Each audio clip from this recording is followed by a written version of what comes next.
Si vous êtes associé ou si vous envisagez de vous associer, sachez que vous êtes exactement au bon endroit. Bienvenue chez Associés Connectés. Je m'appelle Christine Buès et avec Julia Sartre, nous accompagnons des associés de tout secteur à mieux fonctionner entre eux.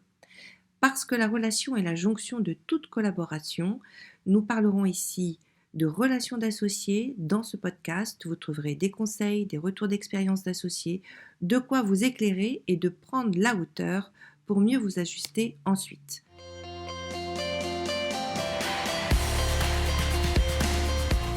C'est l'histoire de deux associés qui entreprirent en 2021 de monter leur boîte main dans la main, portés par l'enthousiasme et la vision d'un avenir prospère. Leur collaboration débuta avec une synergie remarquable, combinant compétences et idées pour former une alliance puissante. Ils avaient eu déjà auparavant l'habitude de travailler ensemble et en trouvant une idée qui les portait, ils ont monté ainsi leur boîte. Cependant, 2 ans plus tard, 2023, la dynamique avait considérablement changé, apparaissaient des signes de tension où les deux associés ne se parlaient plus vraiment, chacun cantonné dans son rôle opérationnel.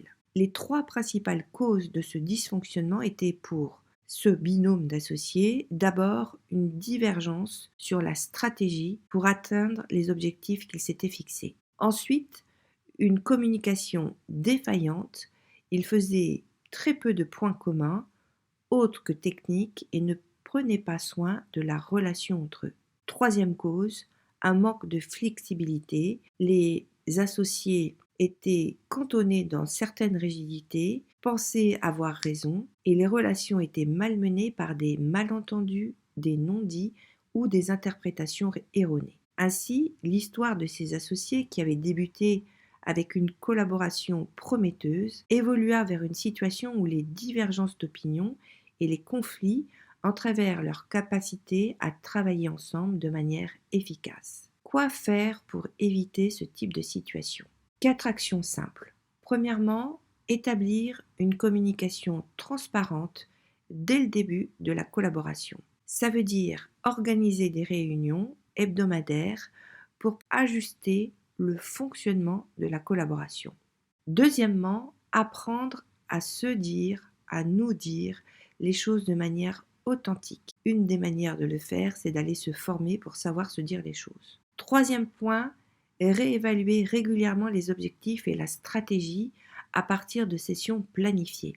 Quatrième point, se poser ensemble une fois par trimestre pour ajuster le mode de fonctionnement sur 3 grandes thématiques: l'organisation, la communication et les prises de décision. C'est ainsi que l'on peut mieux prévenir des dysfonctionnements de collaboration et éviter d'arriver au bout de 2 ans à une rupture qui sabote la stratégie de l'entreprise, qui sabote la créativité et l'innovation et qui abîme les relations d'un binôme qui au départ s'entendait formidablement. Si vous souhaitez nous rejoindre sur les prochains lives d'associés connectés pour pouvoir parler de relations d'associés, vous pouvez vous inscrire à partir du site associésconnectés.com. Nous serons, Julia et moi-même, particulièrement heureuses de vous recevoir et de réfléchir, de partager sur des solutions utiles pour vous pour mieux fonctionner avec vos associés. À bientôt pour un prochain partage.